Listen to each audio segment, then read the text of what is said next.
Pessoas estavam correndo de medo. Um astronauta no espaço estava olhando para a Terra sendo coberto por uma coisa negra. Os monstros começaram a aparecer, e uma criança estava olhando para o céu. Enquanto tudo isso acontecia, um ser místico observava tudo da Lua. Após todos esses acontecimentos, um grupo estava em frente determinado a enfrentar todos esses monstros. Nossa história começa com uma alta torre de pedra em um asilo situado em seu topo. Nosso protagonista sobe as escadas para chegar até ela. Uma vez no topo, ele se pergunta frustrantemente por que sempre acaba lá quando sonha. Ele suspira, percebendo que já se passaram 5 anos, mas ele ainda estava lá, sonhando com aquele maldito asilo. Todos os dias ele se aventura lá dentro, sentindo como se o asilo estivesse sempre o chamando, mas nunca permitindo sua entrada. Toda a situação lhe parece bizarra. Ele bate com força na porta maciça, gritando para que alguém lá dentro reconheça sua presença. Ele reconhece que nesse sonho, desprovido de lógica, qualquer tentativa de dar sentido a tudo isso é inútil. Tudo o que ele pode fazer é continuar batendo dia e noite, repetidamente. Então, ele ouve uma batida em sua própria porta, acompanhada de uma voz que o incita a acordar porque é hora de comer. Ele acorda, assegurando-lhes que estará logo ali e que devem começar sem ele. Ele se senta na cama, suspirando de exaustão por ter batido naquela porta indescritível a noite toda mais uma vez. Desde aquele dia fatídico, ele se tornou não apenas mentalmente instável, mas também cego. Ou mais especificamente, sua percepção do mundo mudou. Os sons de sua tia cozinhando e de seu primo pequeno repreendendo o cachorro ecoam pela casa e o informam que o médico está esperando no escritório para ser examinado e que ele deve ir e deixar que o médico o examine. Ele responde com um sorriso tranquilizador. E então tudo bem. O médico pede que ele confirme se é Lin Ki e se tem 17 anos de idade. Ele responde afirmativamente. O médico pergunta sobre o acidente que causou sua doença mental e cegueira há uma década. Lin Ki explica que tudo começou naquela noite, há 10 anos, enquanto estava no telhado, olhando para a lua. Ele ficou surpreso porque viu um anjo, vestido de uma névoa dourada, abrindo 6 asas douradas. O médico pergunta se era um serafim, e ele concorda, explicando que, desde aquele dia, não consegue mais abrir os olhos. Enquanto o médico se prepara para documentar seu estado mental, Lin Ki interrompe, revelando que tudo o que ele compartilhou é simplesmente sua imaginação. O médico faz uma pausa, visivelmente confuso. Lin Ki continua explicando que ele simplesmente caiu do telhado, bateu a cabeça e danificou os nervos, causando a cegueira. O médico pondera por um momento antes de reconhecer sua compreensão. Em seguida, ele classifica o estado mental de Lin Ki como normal. Quando o médico se prepara para ir embora, ele incentiva Lin Ki a ajustar seu estado mental e seguir em frente na vida. Ele expressa gratidão e se oferece para ir ao médico em sinal de respeito. Mais tarde, quando estão sentados à mesa comendo, seu primo mais novo pergunta se seus olhos estão quase curados. Ele confirma, explicando que, embora seus olhos estejam melhorando, ele ainda sofre de fotofobia. Sua tia o aconselha a não se preocupar com os olhos e a ir com calma. Evitando se esforçar demais, ele simplesmente responde que está tudo bem com ele e o informa que sua transferência de escola já havia sido resolvida. Mas ela lhe perguntou se ele havia realmente pensado nisso. Ele respondeu que não havia e que seus olhos estavam se curando. Portanto, se ele quisesse ir para a faculdade, ele tinha que estar na mesma linha de partida que os outros. Sua tia lhe disse docemente que não havia problema se ele não conseguisse entrar na faculdade porque ela cuidaria dele por toda a vida. E seu priminho também lhe disse que cuidaria dele. No entanto, a verdade é que ele mentiu, pois seus olhos ainda não haviam se curado e ele ainda não conseguia abri-los, nem um pouco. E mesmo que ele se esforçasse muito, não conseguia abri-los. Ainda assim, ele não estava mentindo ao mesmo tempo, pois, embora seus olhos estivessem fechados, ele ainda podia ver o ambiente ao seu redor. Desde 5 anos atrás, seus olhos começaram a mudar, permitindo que ele percebesse o ambiente. Começou com apenas alguns centímetros. Depois, com o passar do tempo, ficou mais longo e mais claro, e atualmente se estende por até 10 metros. Ele sabia que, se o alcance da visão de uma pessoa fosse de apenas 10 metros, ele ainda seria, de certa forma, uma pessoa cega. Mas, para ele, esses 10 metros significavam tudo. Então ele ouviu o anjo à distância,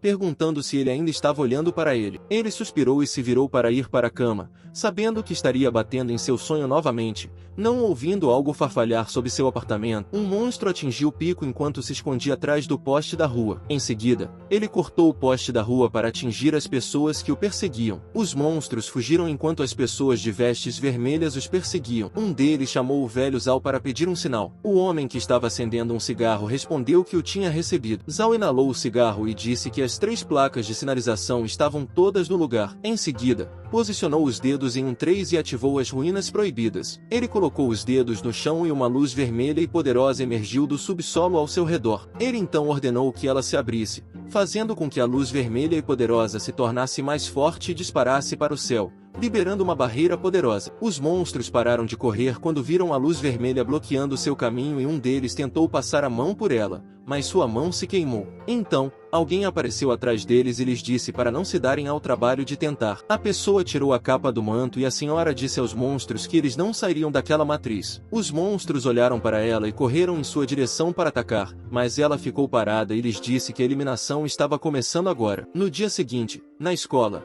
Lin Ki chegou com sua bengala. Uma garota olhou timidamente para ele, achando-o incrivelmente bonito, apesar de ser seu primeiro dia de aula no ensino médio. Um momento depois, Lin Ki se sentiu preparado. Em uma das salas da escola, a professora informou aos alunos que eles receberiam um aluno especial. Ela perguntou se todos poderiam dar uma mãozinha para ajudá-lo a se acostumar com a classe. Ela refletiu sobre como, no período anterior, todos os grupos sociais já haviam se formado na classe. Como um aluno transferido, a adaptação seria um desafio, especialmente para Lin Ki. Devido à sua deficiência, a exclusão que ele poderia enfrentar parecia quase inevitável. No entanto, ele não achou a perspectiva muito desanimadora, pois pensou que pelo menos poderia se concentrar nos estudos. De repente, uma garota pegou seu braço e o guiou até seu assento. Os outros alunos também o ajudaram, alguns pegando sua mochila, outros puxando sua cadeira para ele, o que o deixou chocado. Algumas horas mais tarde, depois que o professor dispensou a classe, os alunos se aglomeraram em torno de Lin Ki. Eles perguntaram de qual escola ele foi transferido, o que aconteceu com seus olhos e se foi devido a um acidente. A garota que o ajudou pela primeira vez se apresentou como Jian Qian, sendo líder da classe e garantiu que ele poderia procurá-la para qualquer coisa. O rapaz que o ajudou com a mochila se apresentou como Li Fei e se ofereceu para acompanhá-lo ao refeitório sempre que ele quisesse comer. Outro garoto se apresentou como Liu Yuan. O protagonista se perguntou por que as coisas estavam diferentes do que ele esperava e perguntou se eles o conheciam. A garota respondeu que o professor da sala de aula os havia instruído a conhecer. Mas antes que ela pudesse terminar suas palavras, Yifei informou que sua tia havia chegado alguns dias antes e pedido que eles cuidassem bem dele enquanto ele estivesse lá. Yifei explicou ainda que, naquele dia, sua tia havia ficado na porta distribuindo doces um a um enquanto implorava para que cuidassem dele. Ele então imaginou a tia dizendo a todos que ele simplesmente parecia frio, mas que, na verdade, era uma criança de coração quente, o tempo todo distribuindo doces. No entanto, Jian Qian olhou para Yifei com um olhar desconfiado. Mais tarde,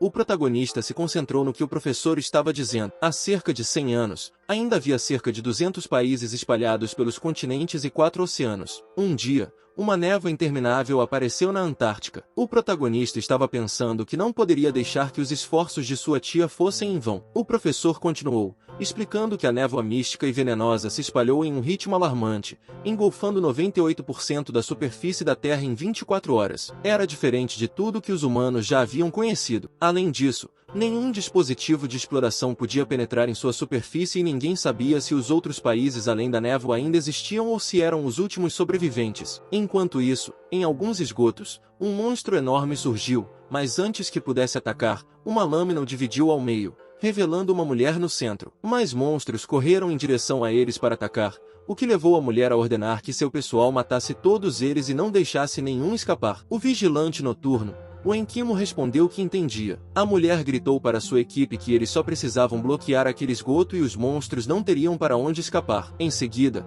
ela brandiu sua lâmina contra os monstros, cortando-os ao meio e jogando-os para o lado. Enquanto caminhava de volta para sua equipe, ela lhes disse que não importava quantos monstros viessem, eles não seriam páreo para ela. De repente, Honging chamou o nome da mulher com medo, para avisá-la que deveria olhar para trás. O enorme monstro apareceu atrás dela e, quando ela se virou para verificar, o monstro rapidamente a esfaqueou com suas garras antes que ela pudesse reagir. Em seguida, ele a arremessou para longe. Sua equipe ficou chocada e correu em direção a ela, preocupada, gritando seu nome. Embora estivesse quase morta, ela ainda tentou relatar o erro na operação. Infelizmente, ela desmaiou antes de conseguir terminar. Enquanto isso, eles estavam voltando para casa, conversando sobre um psicopata que havia ceifado cerca de 10 vidas na área da cidade velha. Isso fez com que ele questionasse veementemente seu fascínio mórbido, acusando-o de estar apenas tentando assustar os outros. De repente, Lin Ki detectou um cheiro incomum e parou em seu caminho, pensando se seria o fedor da decomposição. Ele pediu aos outros que fizessem uma pausa e perguntou se eles também haviam detectado o odor desagradável,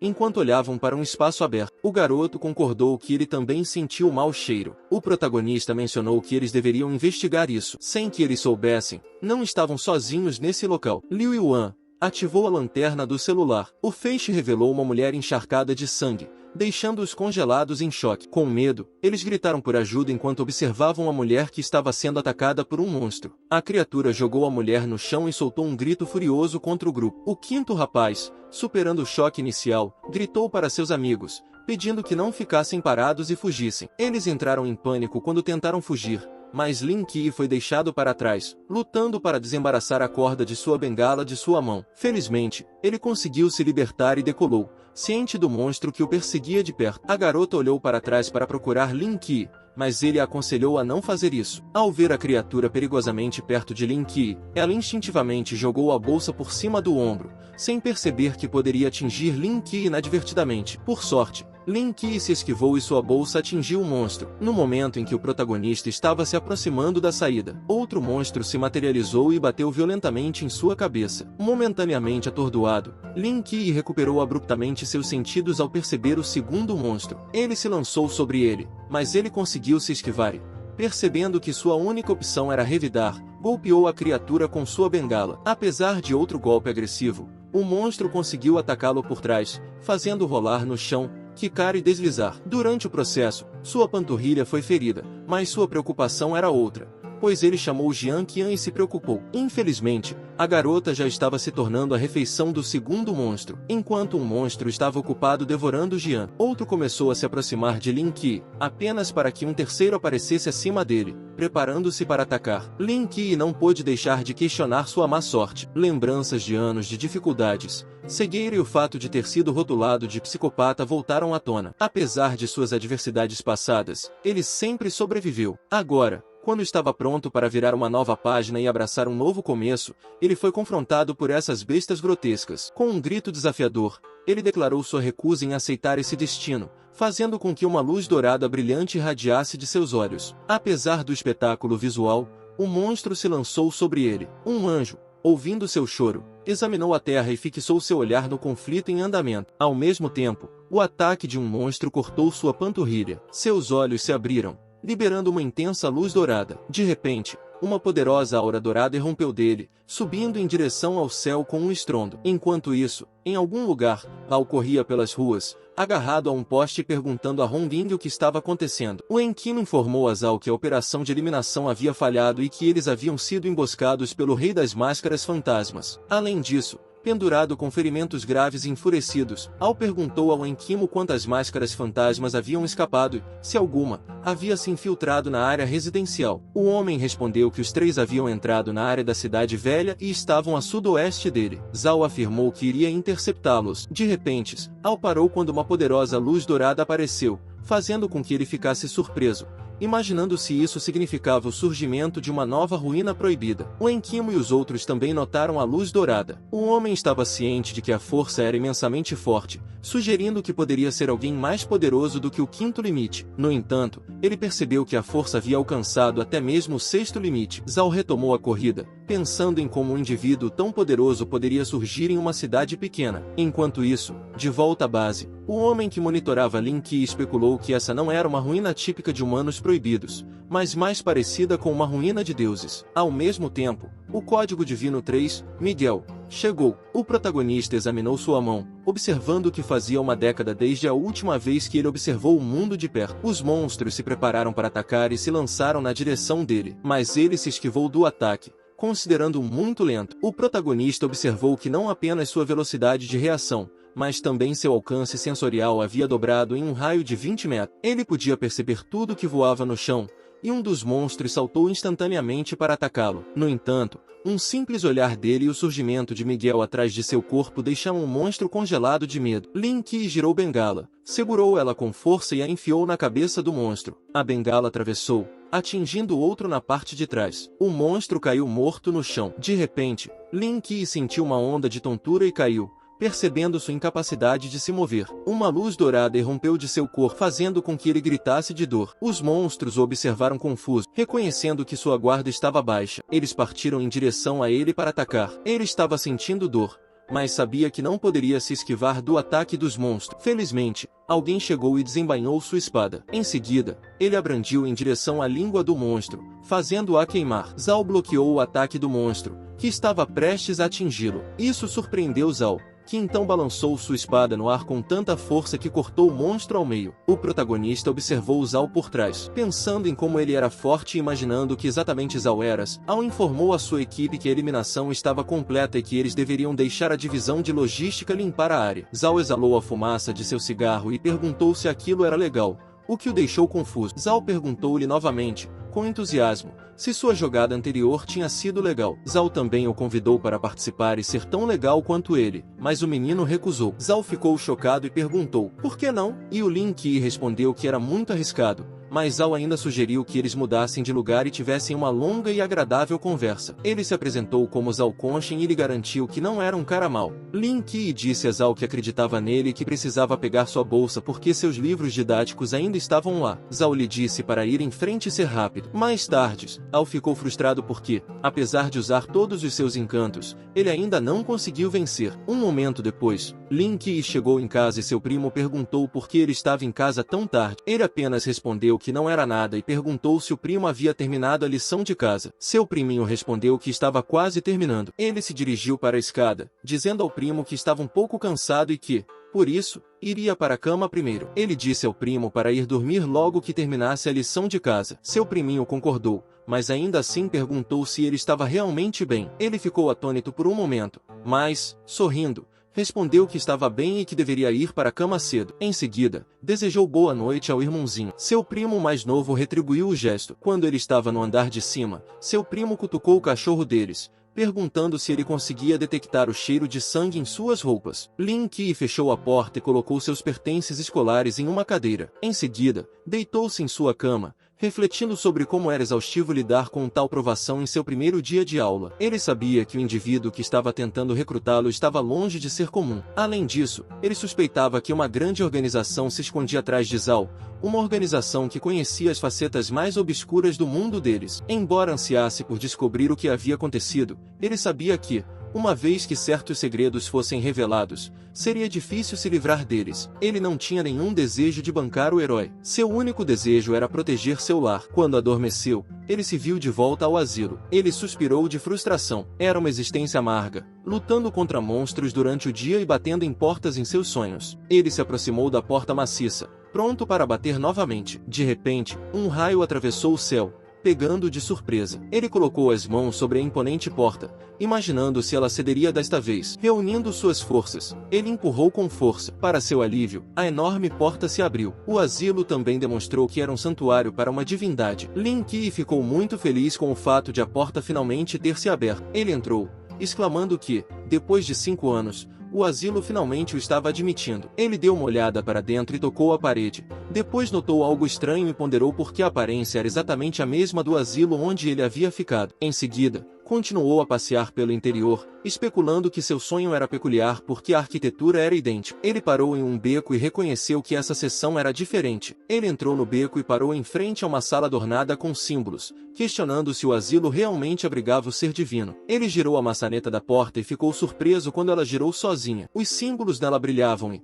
quando a porta se abriu, uma forte luz dourada emanou de seu interior. Ele ficou surpreso ao descobrir uma senhora sentada tristemente na cama. Ele percebeu que a mulher parecia ter um tamanho incomum. Ela estava quieta e triste. Então, ele decidiu se apresentar e perguntar sobre a identidade dela. De repente, o sistema informou que a mulher se chamava Patin NYX e que sua missão era ajudar NYX a se recuperar de doenças mentais. Quando o progresso de recuperação dela atingisse as porcentagens padrão de 1%, 50% e 100%, ele teria a oportunidade de obter uma parte do poder dela. Além disso, O progresso atual da mulher estava em 0%. Ele então se perguntou se estava correto em sua suposição de que NYX era a deusa da noite da mitologia grega. Ele se referiu ao sistema, mas de repente o sistema encontrou um erro e esclareceu que NYX é de fato a deusa da noite na mitologia grega e um dos 5 deuses originais da Gênese como a personificação da noite. NYX ocupa uma posição elevada entre os deuses e é uma das mais poderosas da mitologia grega. Seu poder é tão imenso que ela pode derrubar mortais e deuses simultaneamente.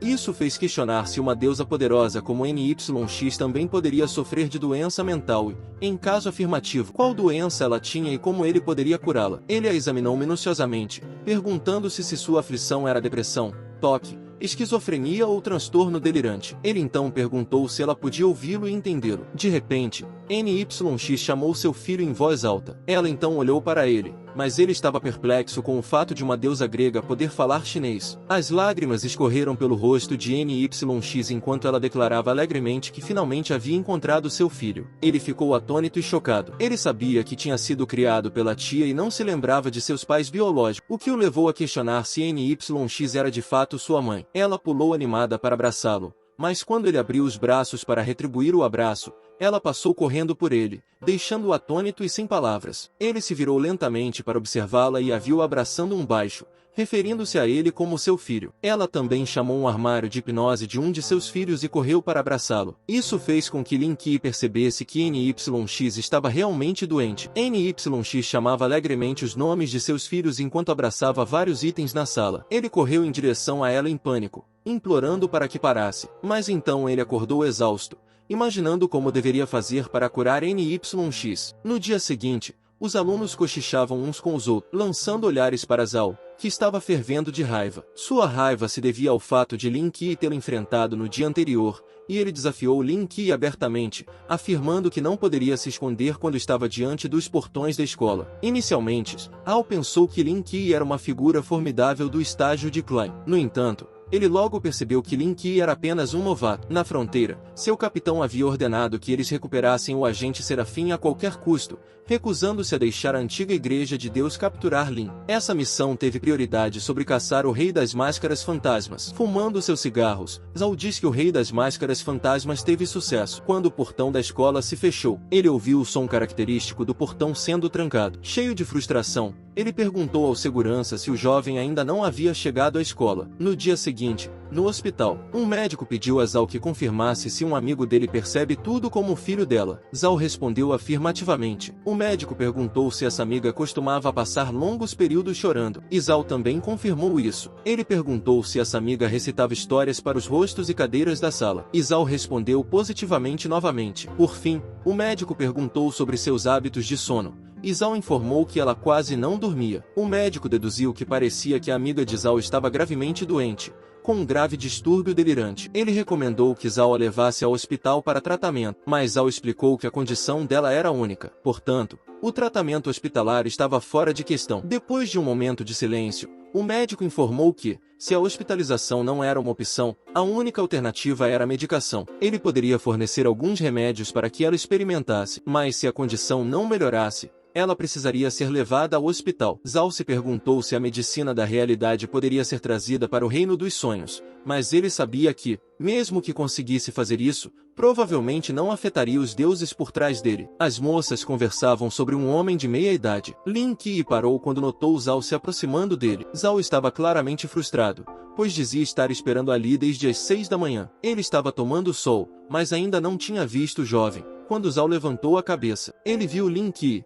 fazendo com que ambos reagissem com surpresa. Lin Qi fugiu imediatamente, apesar dos apelos de Zhao para que ele esperasse. Zhao perseguiu Lin Qi, ordenando que ele parasse, e então o encurralou. Zhao aterrissou no chão e bateu Lin Qi contra uma parede. Com raivas, Zhao perguntou se ele ainda planejava fugir. Com orgulho, afirmou que finalmente o havia pegado. Lin Qi questionou a familiaridade de Zhao com ele e ameaçou gritar se não fosse libertado. No entanto, Zhao apenas lhe disse para parar de fingir ignorância e afirmou que não escaparia mais. Zhao então o arrastou para longe, insistindo que eles precisavam ter uma longa discussão naquele dia. Lin Qi protestou contra o fato de ser arrastado e exigiu saber o destino deles. No entanto, Zhao apenas respondeu que tudo ficaria claro quando eles chegassem. Mais tarde, eles chegaram a um hotel de amor, o que deixou Lin Ke surpreso. Zhao o arrastou até a entrada, ignorando suas perguntas em pânico e a menção de hemorroidas. Zhao apenas olhou para ele sem palavras. Em seguida, a recepcionista do hotel os observou com interesse. Zhao solicitou uma sala temática grande,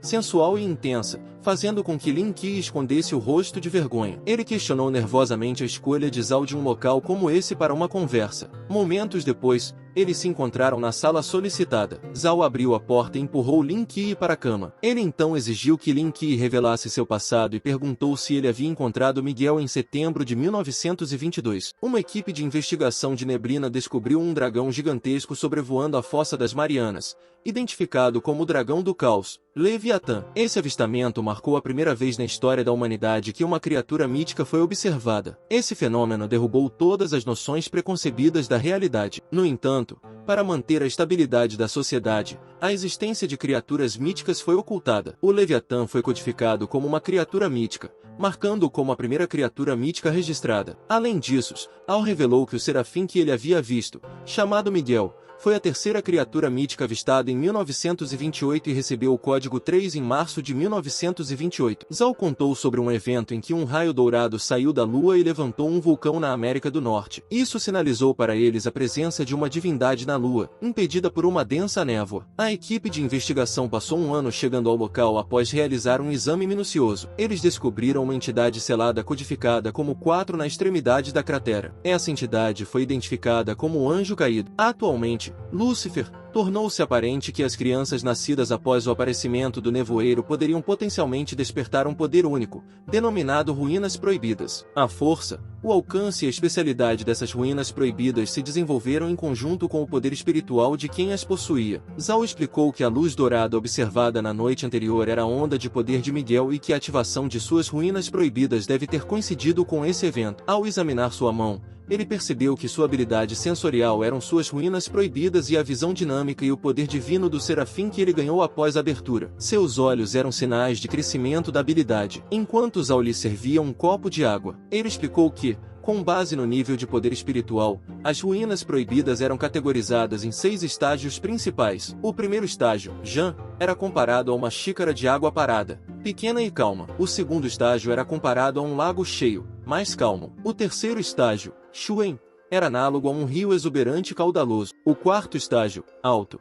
era como o mar, vasto e largo. O quinto estágio sem fim foi alcançado quando o poder espiritual parecia quase ilimitado. Finalmente, o sexto estágio foi alcançado quando o poder espiritual se tornou inesgotável, rompendo as dimensões espaciais como uma garrafa de Klein. Ele respondeu com entusiasmo que era poderoso e perguntou a Zhao sobre seu limite. Zhao respondeu que ele poderia ser considerado uma pessoa comum e particularmente forte. Ele percebeu que a abertura da porta do asilo pode ter sido resultado de ele ter ultrapassado o limite de janeiro. Ele se perguntou se isso significava que um paciente apareceria toda vez que ele fizesse um avanço. Em seguida, perguntou a Zhao sobre seu limite, porque Zhao parecia incrivelmente forte. Essa pergunta fez com que Zhao cuspisse a água que acabou de beber. Zhao respondeu sem jeito que não tinha ruínas proibidas e, portanto, não possuía poder espiritual. Isso fez com que o rei perguntasse a Zhao como ele conseguiu matar aqueles monstros sem esse poder. Zhao respondeu com orgulho que também usou sua experiência de combate e treinamento rigoroso antes de entrar para o Vigia Noturno. Ele era um soldado das forças especiais. Zhao então lhe mostrou 3 dedos,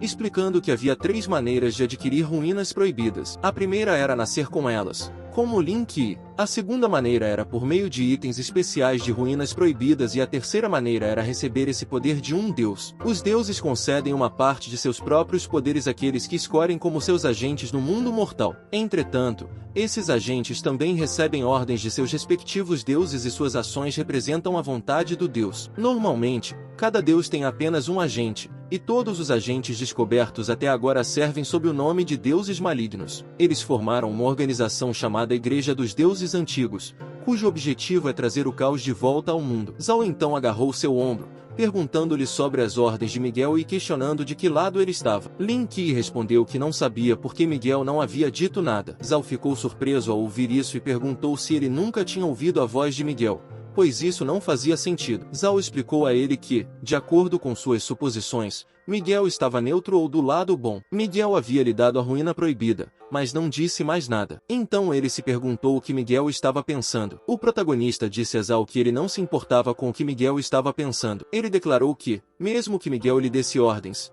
ele não a seguiria porque não queria se envolver nesse tipo de confusão. Miguel pode retirar os olhos se quiser, disse ele. Em seguida, ele se levantou e disse a Zal que, se não houvesse mais nada, ele iria embora. Zal agarrou sua mão e perguntou se ele realmente iria embora sem dizer nada. Depois de tudo o que lhe foi dito, ele questionou se Lin Qi não estava pelo menos curioso sobre ele ou sobre a organização por trás dele, mas Lin Qi respondeu que não estava interessado. Depois, ele disse a Zal que era como uma lógica normal. Quando soubesse o segredo da organização, ele se juntaria a ela ou seria preso ou sofreria uma lavagem cerebral. Zal deu um soco em sua cabeça enquanto lhe dizia para parar de assistir tanta televisão. Ele perguntou a Zal se ele não correria perigo mesmo se não se alistasse depois de ouvir tudo. Zal respondeu: claro que não. Nós somos soldados. Faremos com que você assine um contrato de confidencialidade e o que você está dizendo é um completo absurdo. Lin Qi respondeu com firmeza: tudo bem. E disse a Zal que ouviria o que ele tinha a dizer. Em seguida, Zal lhe entregou o contrato. Zal continuou dizendo a ele que, depois de descobrir o Leviatã, os gerentes de Zia estabeleceram uma organização militar especialmente criada para impedir a invasão de qualquer ser mítico. Essa organização foi chamada de 139, Grupo de Combate a Seres Especiais. Mais e mais seres míticos foram descobertos e mais portadores de ruínas proibidas foram encontrados. Eles tentaram estabelecer conexões com alguns deuses e começaram a treinar lutadores especiais. Atualmente, essa organização é conhecida como o Vigilante Noturno. Zal lhe disse com orgulho que, como soldado, a missão deles era proteger Zia e impedir a invasão de quaisquer deuses e monstros. Além disso, a existência dos vigilantes noturnos era para proteger as pessoas contra danos. Em seguida, Al lhe perguntou se uma organização tão nobre e legal não era ideal para os jovens protegerem seu país. Ele perguntou se ele queria participar. Mas, mesmo assim, Lin Qi respondeu que era nobre e legal e que ele realmente o respeitava. Mas ele não podia participar. Zal lhe perguntou por quê. Ele olhou para a lua e respondeu que tinha uma tia e um primo e que,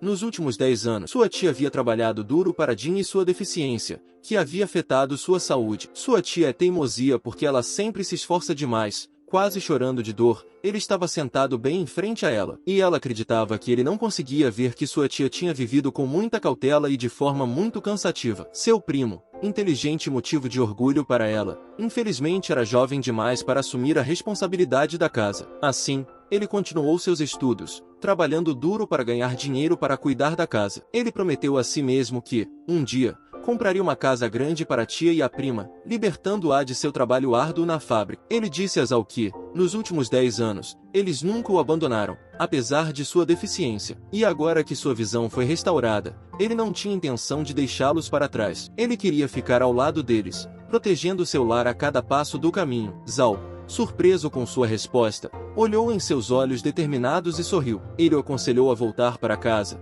reconhecendo que o havia entendido mal. Lin Qi se despediu e expressou sua gratidão a Zal por ter compartilhado tanto com ele antes de assinar o contrato de confidencialidade. Quando chegou em casa, ele se despiu, refletindo em voz alta sobre as complexidades de um mundo repleto de deuses e monstros. Ele passava os dias conversando com um homem comum e seus cavaleiros, curando pacientes em seus sonhos. De repente, algo caiu do bolso de sua jaqueta. Ele examinou o objeto com confusão, percebendo que era de Zal Konshin, e se perguntou se pertencia àquele homem. No verso do item havia as palavras: quando a escuridão atacar, estarei diante de milhões de espadas enfrentando o abismo com sangue manchando o céu. Ele achou que era uma declaração poderosa. Especulou se era o slogan dos vigilantes noturnos. Mais tarde, na sala de audiência do superintendente, alguém estava jogando itens pela porta, declarando-os desnecessários. Ele vestiu seu jaleco de médico e caminhou em direção à sala para iniciar os tratamentos do dia. Vix o chamou de hipnose e lhe disse para tentar. Mesmo tendo visitado o hospital e pesquisado sobre mitologias gregas,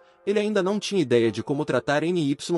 De acordo com as mitologias, NYX era um dos deuses gregos mais antigos e poderosos, mãe de uma grande ninhada, incluindo Finatos, o deus dos heróis da morte, o deus do sono, o deus da luz, Moros, o deus do destino mortal, e muitos outros. Ele a observou, imaginando se ela sentia tanta falta dos filhos que estava confundindo as bases e garrafas com eles, ou se algo havia acontecido com os filhos que a tivesse perturbado a tal ponto. NYX mencionou que Thanatos sempre foi um encrenqueiro desde a juventude e prometeu puni-lo quando retornasse. Ela então começou a chorar, lamentando os 3.000 anos que haviam se passado sem nenhum sinal de Thanatos. Se aproximando dela, ele refletiu sobre o fato de que a grande deusa da noite também era uma mãe lamentável. De repente, ele teve uma ideia. Ele sabia o que fazer em seguida. Ele se aproxima de NYX, olhando para ela, totalmente ciente de que a doença dela tem origem no desejo de ter filhos. Vendo tudo ao seu redor como sua progenie, ele se pergunta se seria possível chegar ao coração dela abraçando essa ideia. Em seguida, ele abraça NYX,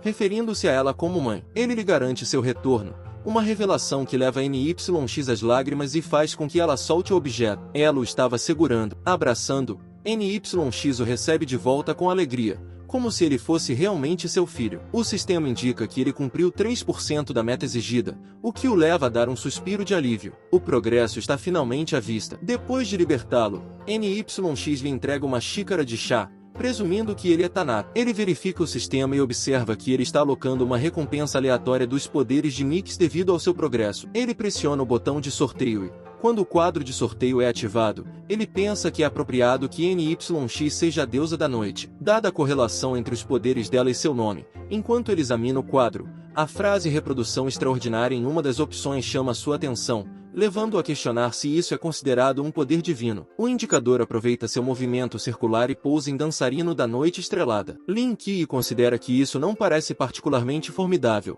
mas ele fica aliviado por ter evitado uma reprodução extraordinária. Em seguida, apresenta a ele um item, explicando que se trata de algo que ele aprecia. Ao inspecionar, ele descobre que se trata da dançarina da noite estrelada. Ele estende a mão, agarra-a e o poder entra em seu corpo, fazendo com que ele sinta uma mudança transformadora em sua fisiologia. Ele experimenta a sensação de estar sendo purificado de sua alma para sua forma física. Momentos depois, ele assimila com sucesso o poder do dançarino da noite estrelada, ganhando a capacidade de se comunicar com criaturas noturnas. Além disso, durante a noite, sua supressão sobre outros seres se intensifica. Sua presença se torna menos perceptível e suas habilidades de velocidade, força, resiliência e recuperação são ampliadas para 5 vezes mais do que o normal. Ele fica surpreso com a potência do dançarino da noite estrelada, considerando que o poder é sobre-humano. A força 5 vezes maior do que a de um ser humano normal é impressionante. Mesmo que sua força original fosse mediana, um aumento de 5 vezes o coloca no auge do potencial humano,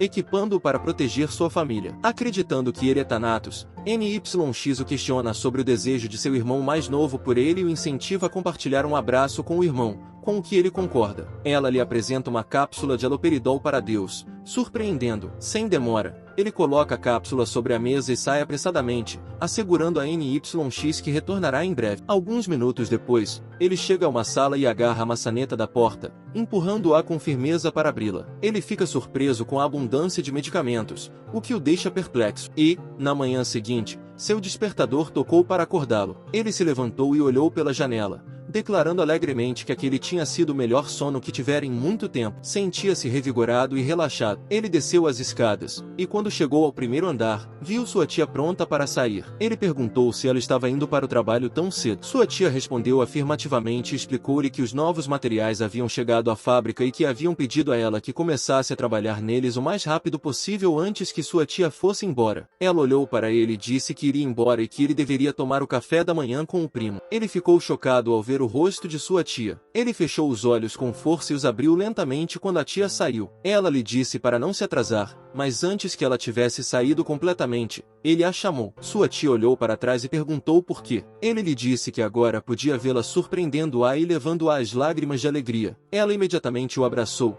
chorando, dizendo que era uma notícia maravilhosa. Seu primo, ao ouvir a conversa, feliz, concordou, dizendo que era fantástico que ele finalmente pudesse enxergar. Mais tarde, na cidade de Kangnan, 6ª escola secundária, seus colegas de classe chamaram seu nome, levando-o a perguntar por que as moças lhe disseram que ele era muito bonito e que seus olhos eram belos, mas ele simplesmente permaneceu calado, olhando para Ifei e para os jovens, que estavam igualmente silenciosos em suas cadeiras. Um de seus colegas de classe lhe perguntou como seus olhos haviam se curado, dizendo que era inacreditável. Ele respondeu, sem jeito, que seus olhos estavam prestes a se recuperar e que ele havia visitado o hospital no dia anterior. Quando chegou a hora do intervalo no telhado, os jovens se curvaram diante dele, pedindo desculpas. Eles lhe disseram que estavam genuinamente arrependidos, explicando que estavam com muito medo para pensar com clareza naquela época. Por isso, fugiram. deixando ele e a garota para trás, o que resultou na morte de Jiang Qian. Ele lhes disse que não havia necessidade de pedir desculpas. Em seguida,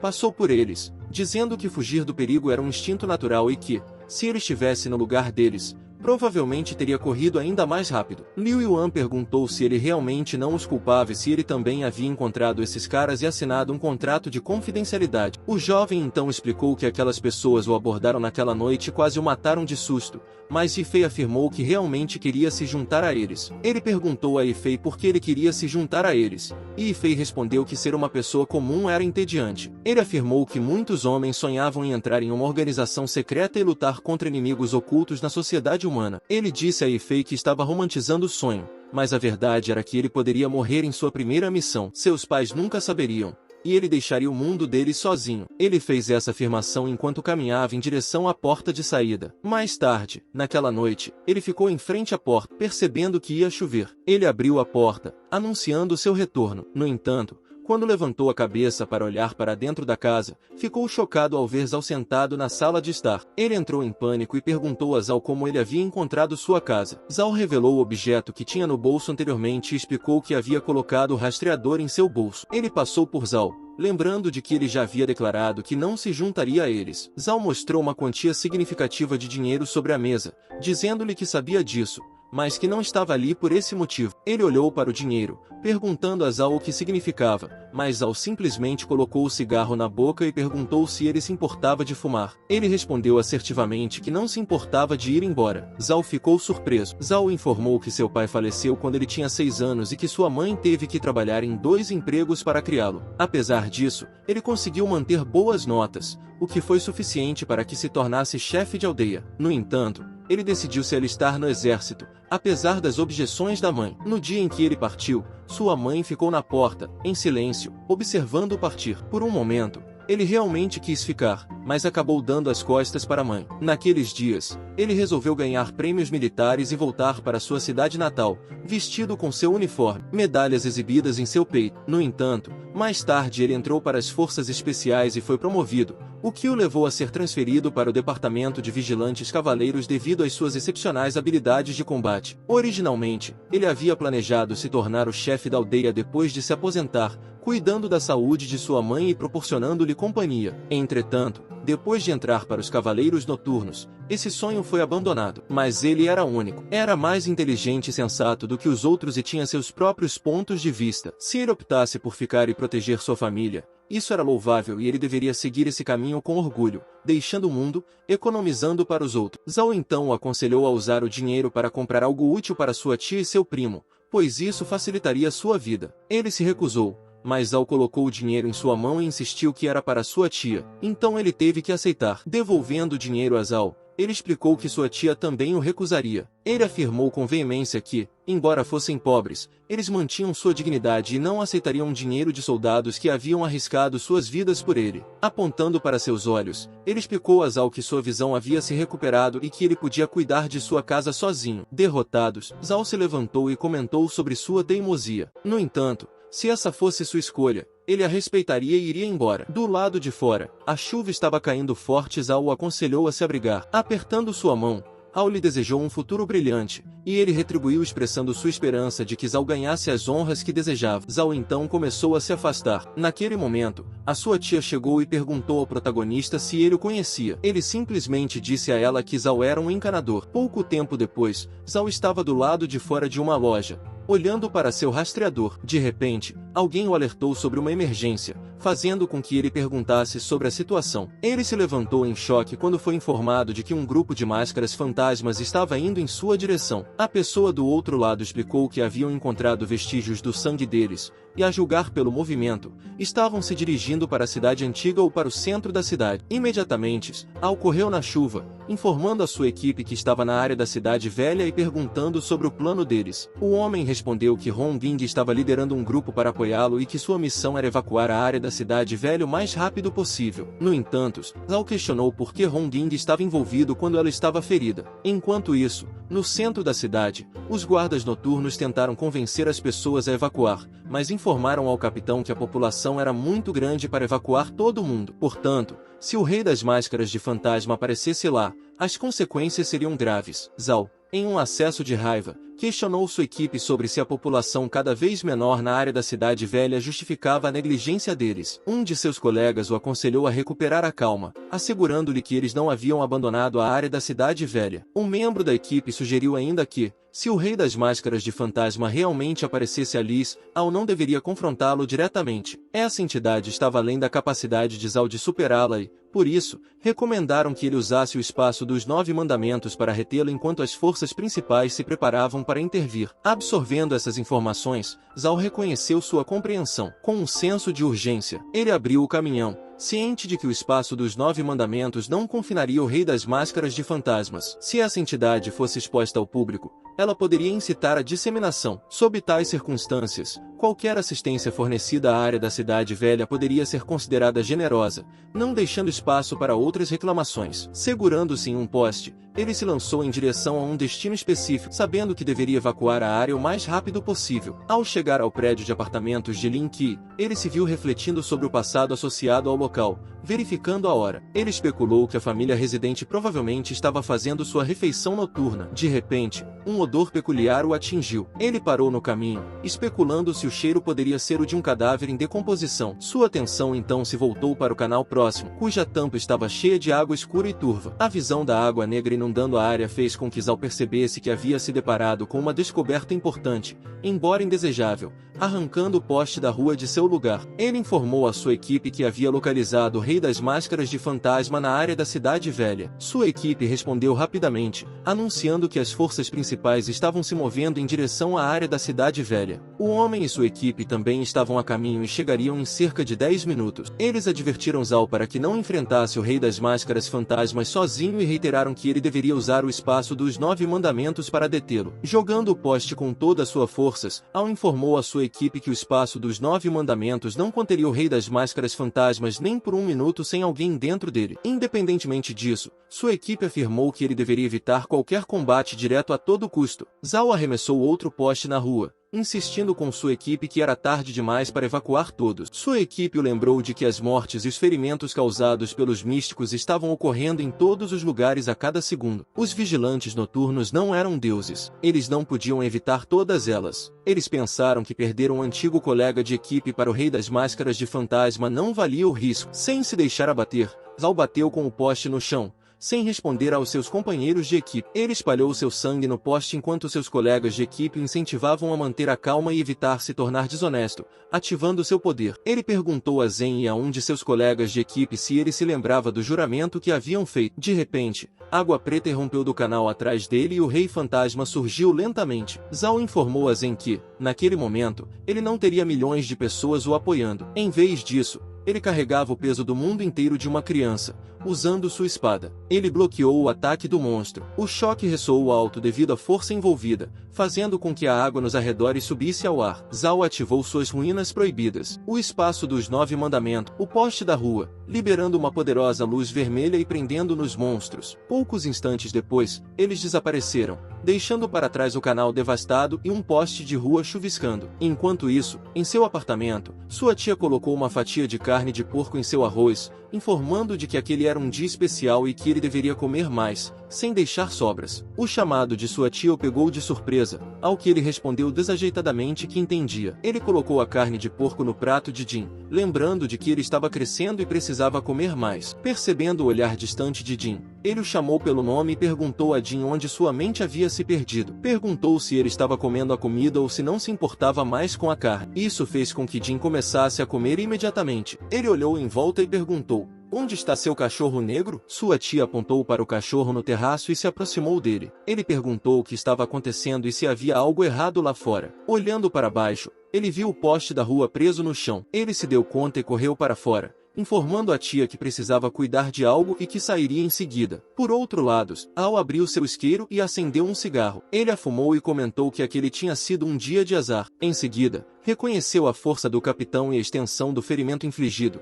dando a entender que o capitão havia sido brando com ele durante o spa. No entanto, um monstro gravemente ferido e nos limites ainda representava uma ameaça significativa. Segurando a espada com força, ele saltou para atacar a fera, apagando o cigarro no processo. Ele não tinha certeza de quantos golpes mais poderia suportar. O monstro se lançou contra ele. Felizmente, Ele se esquivou do ataque e brandiu a espada em um ataque contínuo. A criatura rosnou com raiva enquanto estava sob sua barragem, mas seus golpes não conseguiram sequer arranhar sua pele. Ele partiu novamente, tentando perfurar o monstro com sua espada, mas a ponta da lâmina se quebrou. Ele percebeu que era impossível perfurá-lo e que a diferença de limite era muito grande. O monstro revidou, fazendo-o voar. Ele conseguiu aterrissar de pé, mas teve um ataque de tosse enquanto cuspia sangue como resultado do ataque da criatura. Isso levou a questionar se o fato de possuir força era um fator tão importante. Ele brandiu furiosamente sua espada quebrada contra o monstro, desafiando quanto ao significado de seu status mítico. A criatura rugiu, ativando seu poder. Zal foi pego de surpresa quando o monstro liberou salas proibidas. De acordo com a sequência 176 das ruínas proibidas, a máscara fantasma está voltada para a Terra, enganando todos os seres abaixo de seus limites dentro do alcance das runas, fazendo-os experimentar um conceito de espaço reverso. Ele se sentiu cada vez mais fraco. O monstro saltou para atacar com suas garras afiadas, pronto para atacar. Ele conseguiu se esquivar do primeiro ataque girando o corpo para o lado, mas não conseguiu se esquivar do golpe seguinte e foi atingido. Apesar do golpe, ele manteve o equilíbrio, sabendo que, se a luta continuasse dessa forma, ele sem dúvida morreria. Ele pegou a espada e a ergueu, apontando-a para o monstro. Fechou os olhos para se concentrar, firmando sua postura. Ele se concentrou em prever o próximo movimento do monstro, sentindo o próximo ataque vindo de trás. Ele imediatamente balançou a espada para trás e desviou o golpe do monstro. A força do golpe o empurrou para trás, mas ele ainda provocou o monstro, perguntando se ele estava surpreso. Ele o alertou sobre o perigo da runa proibida,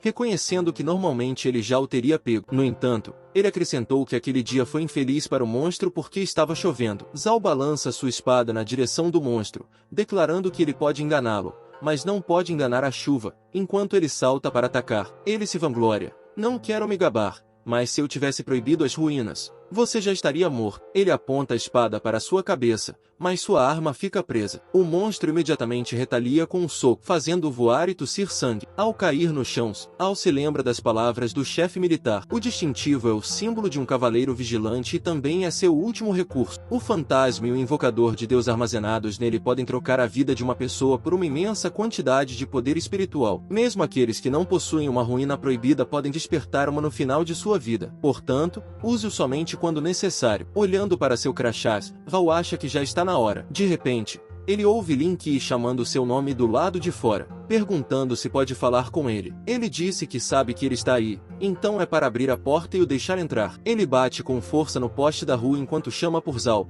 que então lhe pergunta por que ele não está jantando em casa. Lin Qi responde que isso não é da conta de Zal e acrescenta: sei que você está enfrentando aquela máscara do rei dos fantasmas ali. Eu também sei lutar, então me deixe entrar. Mas Zal o corrige, dizendo: não é uma simples máscara de fantasma, mas a própria máscara do rei dos fantasmas. Ela está 2 limites acima de você, ele avisa. Como você planeja lutar contra ela com suas habilidades atuais? Zal também lembra Lin Qi de seu medo da morte e lhe pergunta por que ele está ali. Em seguida, ele lhe diz para ir para casa e jantar. Você tem minha palavra, promete Zal. Enquanto eu, Zal, puder mudar, estarei aqui. Essa coisa nunca encostará um dedo em sua casa. Lin Qi tentou se jogar contra a barreira, insistindo com Zal que, embora não quisesse morrer, também não queria lhe dever nada. Em seguida, ele provocou Zal, perguntando se ele queria ser o herói, pois ele não concordaria com esse papel já e também tentou chutar a barreira, dizendo a Zal que o jantar poderia esperar até que o rei da máscara de fantasma fosse derrotado,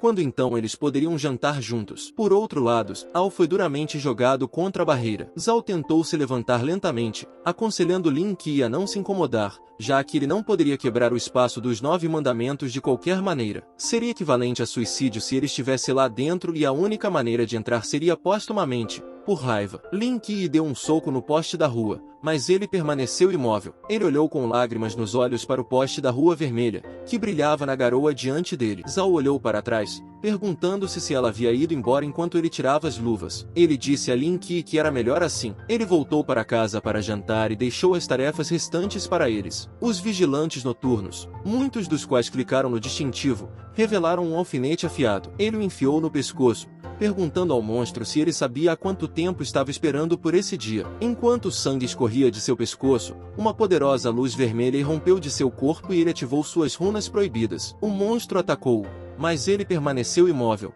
ativando a lua de obliteração e apontando a enorme espada para o monstro. A criatura saltou sobre ele e ele brandiu sua espada para cima, atingindo sua perna e cortando-a, fazendo com que a fera caísse no chão. Ele se aproximou da criatura, afirmando de forma provocante que eles, era um gênio sem igual. O monstro retaliou com uma onda de energia, prendendo-o em uma vasta barreira. Imperturbável, ele brandiu sua espada para baixo, quebrando a barreira em fragmentos simultaneamente. Ele cortou a garra do monstro em dois, deixando-o atônito. Ele o encarou, com a raiva estampada no rosto, mas então uma dor lancinante atravessou seu coração, fazendo-o cair no chão. Ele percebeu que seu tempo estava se esgotando. Ele precisava acabar com isso rapidamente. Apesar da dor, o monstro sibilou com fúria, mesmo em sua própria agonia. Zhao prontamente se levantou, sabendo que tinha que agir rapidamente. Ele correu em direção ao monstro, que o atacou em retorno. Eles se encontraram no centro e ele desferiu uma enxurrada de golpes de espada, empregando seu poder de obliterar a lua. O monstro se esquivou de seu ataque com suas defesas formidáveis,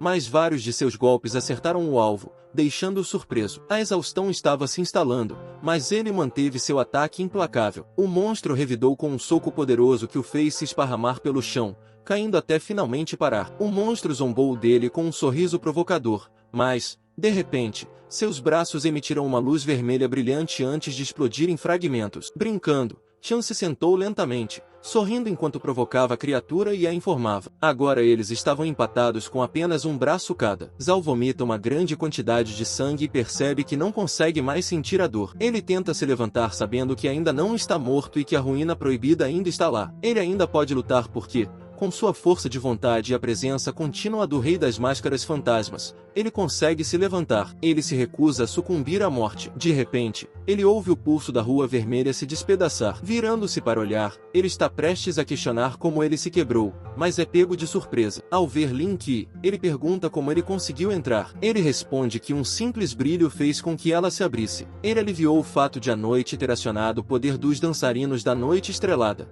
permitindo que o poder divino do serafim rompesse o espaço dos 9 mandamentos. No entanto, esse feito exigiu alguma energia espiritual. Ele avança, perguntando a Zhao se tudo o que ele precisa fazer é ajudá-lo. Zhao, apontando sua espada para a garganta de Lin Qi, sem rodeios, diz a ele para parar de falar bobagens. Zhao então ordena que ele se afaste. Lin Qi tenta convencer Zhao de que ele pode ajudar, mas ele para de falar quando percebe que Zhao sofreu ferimentos internos. Zhao informa que tudo o que ele precisa é de um gol. Ele diz a Lin Qi que pode ajudar. Depois disso, deixando Lin Qi sem palavras, Zhao se aproxima do monstro, instruindo Lin Qi a observar atentamente seu próximo movimento, pois ele será impressionante. Ele salta para atacar o monstro e este se lança para atacá-lo também. Eles se encontram no centro, mas Zhao consegue se esquivar do ataque, ao mesmo tempo, brandir sua espada. A cabeça do monstro é cortada e seu corpo cai lentamente no chão, exausto. Zhao vence e consegue ficar de pé quando aterrissa. No entanto, ele logo sente a dor e cai no chão. Lin Qi, chocado, corre para segurar Zhao, avisando de que ele vai morrer. Zhao o tranquiliza dizendo que está tudo bem. Ele sabe e acredita que experimentar as ruínas proibidas antes da morte vale totalmente a pena. Zhao então levanta o distintivo para mostrar que ela orgulhosamente declara que ele conseguiu e o lembra da frase "espada para o abismo, manchas de sangue, o céu". Lin Qi abre um isqueiro, permitindo que Zhao leve seu cigarro à chama. Depois de aceso, Zhao coloca o cigarro entre os lábios com orgulho em sua voz. Ele pergunta a Lin Qi se ele o viu decapitar o Rei das Máscaras Fantasmas com um único gol. Lin Qi reconhece que, de fato, viu tudo. Zhao se gaba ainda mais, afirmando que o miserável capitão que os outros não conseguiram matar caiu nas mãos dele. Ele insiste que tal contribuição deveria lhe render o posto de general, com o que Lin Qi concorda. No entanto, Lin Qi lembra sobriamente a Zhao que ele ainda não ascendeu à posição de general e, portanto, não deve morrer ainda. Zhao apenas pergunta a Lin Qi se seu golpe foi impressionante. Com tristeza,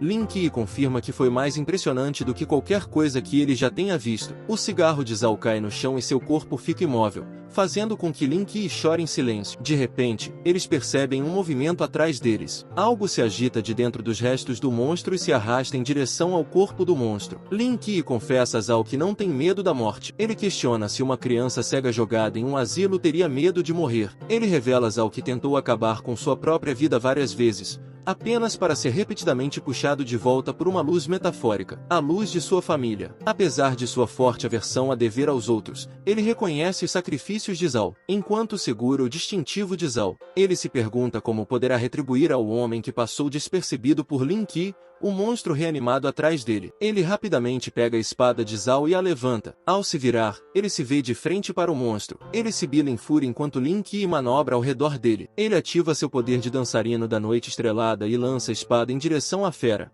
sabendo que ela é o corpo principal do rosto de fantasma. Mas seu ataque é bloqueado, levando-o a se perguntar se isso se deve a uma diferença em seus limites. Mesmo assim, ele promete destruí-lo, mesmo que sejam necessárias dezenas ou centenas de facadas, enquanto o rosto do monstro se racha e se desintegra lentamente. Lin Qi se impulsiona para trás para ganhar impulso para outro golpe, furioso por ter esfaqueado continuamente o monstro, forçando-o lentamente a cair no chão. Ele reuniu toda a sua força restante para um ataque final e a poderosa luz dourada emanou da besta que protegia seu rosto. Ele deu um salto para trás no momento em que a criatura explodiu em fragmentos. A cabeça decepada ainda conseguiu ouvir o som, e ele agarrou Zhao. Ele mergulhou no extermínio dos últimos vestígios de vida da criatura. Fez uma pausa para recuperar o fôlego. Ele reconheceu que a decisão tinha sido por pouco. Suas reservas físicas e espirituais estavam esgotadas. Segurando a espada com força, ele se virou para seu companheiro, reconhecendo que, sem a batalha anterior de Zhao, ele nunca teria vencido o Rei Fantasma. Ele prendeu a espada de Zhao em suas costas,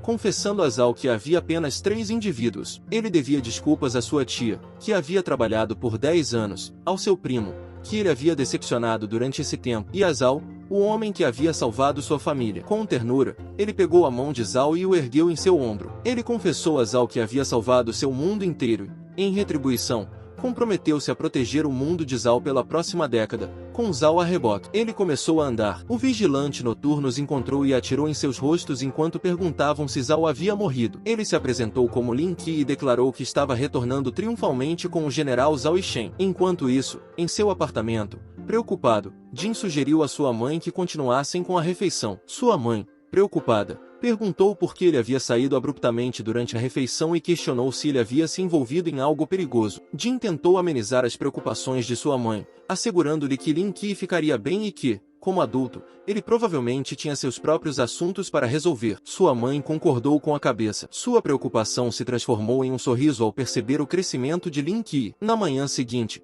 perto da funerária da paz em um prédio sem nome, alguém perguntou se ele era o indivíduo que o velho Zhao havia encontrado, se ele era o agente do xerife Lin Qi. Ele respondeu com confiança de forma afirmativa. Ele lembrou a pessoa com quem estava falando que já havia explicado claramente que Zhao havia ativado o espaço dos 9 mandamentos e lutado sozinho contra o Rei das Máscaras Fantasmas até morrerem junto. Hussein e o co-líder dos vigilantes noturnos, sua equipe 136, estacionada na cidade de Kagan, perguntaram como ele havia conseguido entrar no espaço dos 9 mandamentos. A resposta foi que ele simplesmente olhou para ela e ela se abriu. Kimmel perguntou se ele poderia detalhar alguns aspectos da batalha, especialmente como Zhao e Qian haviam derrotado o Rei das Máscaras de Fantasma. Ele respondeu que Zhao havia decapitado o Rei das Máscaras de Fantasma com um único golpe de sua espada, criando uma forma de lua crescente branca prateada e brilhante com o movimento. Ao ouvir isso, Yan perguntou sobre a lua crescente branca e prateada. Em meio à confusão, alguém se levantou da cadeira e gritou que se tratava da lua obliterada. O homem explicou que Zhao havia usado o invocador de fantasmas e deuses e ativado suas próprias ruínas proibidas. Kimmel ficou surpreso ao ouvir isso,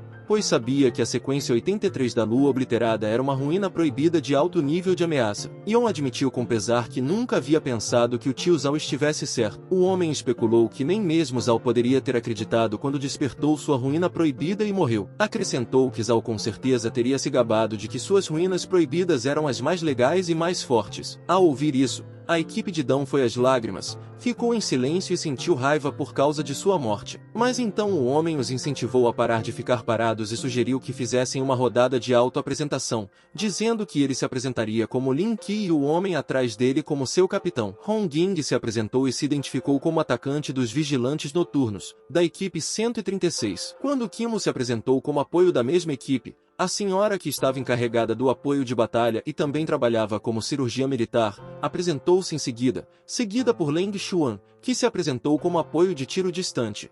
Zion mencionou outro problema. Eles haviam encontrado algumas marcas estranhas de queimadura no corpo das máscaras do fantasma do rei, mas Mui declarou que eles tinham terminado de fazer perguntas sobre Zhao. Em seguida, ele se sentou na frente de Lin Qi e anunciou à sua equipe que era para perguntar sobre Lin Qi. Quando perguntamos por que ele queria se juntar aos vigilantes noturnos, ele respondeu que queria se juntar para pagar a dívida que tinha. Além disso, ele havia prometido a Zhao que se juntaria aos vigilantes noturnos por 10 anos, após os quais se retiraria. Suspirando, depois irritado, respondeu que os vigilantes noturnos não eram voluntários da comunidade e que, uma vez que as pessoas se juntassem a eles, não havia o direito de saírem. Portanto, sua saída dependeria do fato de ele ser realmente capaz. Ele entendeu isso e reconheceu que a responsabilidade era dele se não conseguisse sair. Depois de 10 anos, Mui lhe disse alegremente que entendia seu caso, deixando os outros sem palavras. Em seguida, ele pegou o formulário de inscrição e o entregou a ele. Ele explicou que o treinamento oficial começaria depois de um mês. Os vigilantes noturnos são uma organização semi-militar, portanto, todo novato precisa passar por um campo de treinamento de 1 ano antes de se juntar oficialmente a eles. Eles aprenderiam técnicas de combate, táticas de uso de armas, exploração de ruínas proibidas e muito mais. Antes do campo de treinamento, no entanto, ele só poderia ser considerado um companheiro de equipe temporário da equipe deles. Ele respondeu que era exatamente como ele esperava. Lui então informou que os colegas de equipe temporários não recebiam alimentação e moradia. Confuso, ele perguntou onde moraria durante aquele mês, e Ying colocou a mão em seu ombro, dizendo que ele poderia morar na casa dela, que era bem grande. Ela lhe garantiu que não se preocupasse, dizendo que agora ele era um deles. Ela cuidaria dele. Timidamente, ele lhe agradeceu, mas então Kim agarrou seu ombro, dizendo-lhe que deveriam ir, pois ele lhe mostraria o local. Ele também pediu que ele parasse de provocar o novato enquanto caminhavam pelo corredor. Kim o chamou de lado e perguntou seriamente se ele poderia lhe pedir um favor. Kim parou de andar, virou-se para encará-lo e perguntou se poderia morar com ele na casa dos enforcados. Ele já queria ficar lá há algum tempo. Ele ficou chocado e não sabia o que dizer. Mas então Kim riu,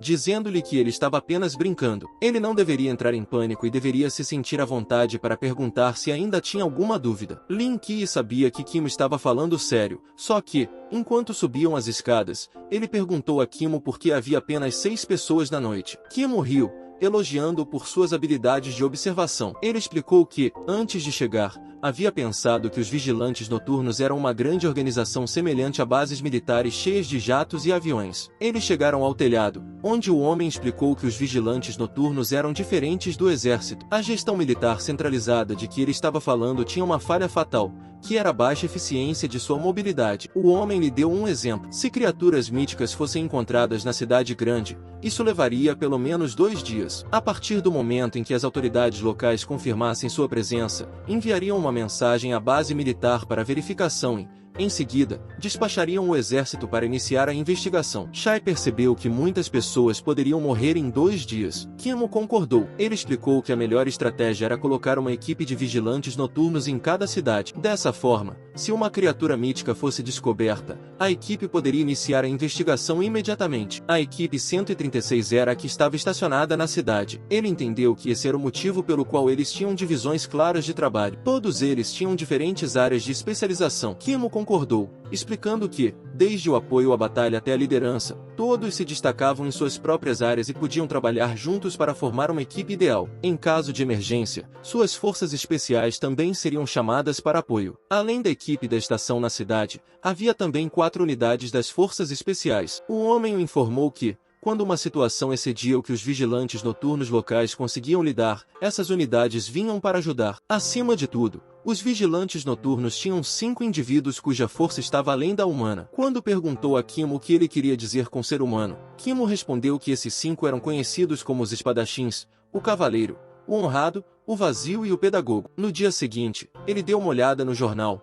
presumindo que ele deveria estar lá. Seu choque foi palpável quando ele o viu e percebeu que Ying era de fato uma mulher rica. Então, as palavras de Ying ecoaram em sua mente, afirmando que a casa dela era bem grande. Ao pressionar o botão da campainha, o portão se abriu, revelando uma propriedade muito maior do que bastante grande, em contraste com a afirmação de Ying. Quando ele ouviu a porta, ela desceu as escadas apressadamente, assegurando-lhe que estava a caminho. Sem hesitar, ela o puxou para dentro. Questionou por que ele havia demorado tanto enquanto o arrastava para dentro. Ela explicou que a casa não havia sido arrumada naquele dia, por isso estava um pouco desarrumada, e expressou sua esperança de que ele não se importasse. Em seguida, Ela declarou sua intenção de encontrar alguns chinelos para ele usar. Momentos depois, ele se viu calçando confortavelmente os chinelos fornecidos, para a alegria de Ying, que deu uma espiada, chamou Zion e desceu as escadas. Ela perguntou se Lin Qi estava presente, mas Lin Qi voltou a pergunta para ela, perguntando por que estava lá também. Ying o guiou gentilmente até o andar de cima, explicando que Zion achava difícil se adaptar à vida no dormitório e, por isso, normalmente morava com ela. Ela sugeriu que fossem para o quarto dele, sentindo-se um pouco constrangida. Ele perguntou sobre os pais dela, imaginando se a presença dele seria inconveniente. Então, com um toque de tristeza na voz, respondeu negativamente, revelando que seus pais haviam se juntado a uma equipe de exploração e desaparecido na névoa 5 anos antes. Ele ficou em silêncio, arrependido de sua pergunta. Um minuto depois, Indy abriu uma porta, declarando que era o quarto dele, que ela havia arrumado. Ela também o informou que a toalha azul e a escova de dentes estavam no banheiro, alertando para não misturá-las. Ele entrou em seu novo quarto, reconhecendo as instruções dela com um simples tudo bem. Indy o lembrou severamente de bater na porta antes de entrar no quarto de Zion ou no dela. Ela o advertiu para que não guardasse nenhuma má intenção. Flexionou os dedos como uma ameaça gentil, apontando para seus músculos. Ela o lembrou de que a ponta de lança da equipe era a força dela, e não algo com que se pudesse brincar. Ele lhe garantiu que entendia, apenas perguntando se havia papel e caneta disponíveis. Isso deixou curioso sobre sua necessidade de tê-los. Enquanto isso, no prédio onde moravam, Kim e Mui tocaram a campainha do apartamento. Sua tia atendeu a porta com alegria, esperando Kim. Perguntou se ela era a guardiã de Lin Qi, a senhora Onifan. Quando Fan perguntou sobre suas identidades, Mui respondeu que elas haviam sido enviadas pelo escritório militar e político. No entanto, Kim interrompeu seu capitão, esclarecendo a Feng que eles eram meramente responsáveis pelos recrutas que se juntavam ao exército. Isso deixou Feng perplexo com a menção de se alistar no exército. Eles entregaram o documento a Feng. Ela entrou em pânico e perguntou a eles por que Lin Qi havia subitamente decidido se alistar no exército quando ele nunca havia mencionado isso antes. No entanto, Jin lhe disse que Lin Qi realmente o havia informado. Jin explicou à mãe que Lin Qi havia conversado com ele sobre isso em segredo, dizendo que entrar para o exército era seu maior sonho. Ele disse que os problemas com seus olhos só o haviam distraído temporariamente desse sonho. Feng não conseguia acreditar. Ela achou que aquilo era totalmente inesperado e expressou sua preocupação, dizendo que Lin Qi tinha acabado de recuperar a visão e agora estava com pressa para se alistar. Ela se perguntou o que aconteceria se algo desse errado com Lin Qi. Kim garantiu a Feng que não havia necessidade de se preocupar. Eles haviam feito um exame completo dos olhos de Lin, portanto não deveria haver complicações futuras. Em seguida, ele presenteou Fang com uma grande soma de dinheiro, explicando que era o subsídio de Lin Qi para se alistar no exército. Fang ficou surpreso com a quantia de dinheiro, mas Kim esclareceu que uma nova política havia sido introduzida recentemente para melhorar o bem-estar dos soldados. Por isso, a equipe de Lin também estava recebendo subsídios especiais. Fang fez várias perguntas a Kimmel. Se Lin Qi estaria seguro, onde as tropas estavam estacionadas, se era longe, se fazia frio lá, se era um lugar seguro, se Lin Qi poderia se adaptar ao ambiente, quanto tempo Lin Qi ficaria lá, e se ela poderia ligar para ele. Kim garantiu que ela poderia ligar e que estava tudo bem, e perguntou a Feng se ela poderia soltar a mão dele primeiro. Mais tarde, eles saíram do prédio. Kim informou a Lin Qi, que estava esperando do lado de fora, que aquela tinha sido uma tarefa cansativa, mais cansativo do que sair em missões. O homem relatou que Lin Qi aceitou a explicação e pegou o dinheiro. Lin Qi expressou seu alívio,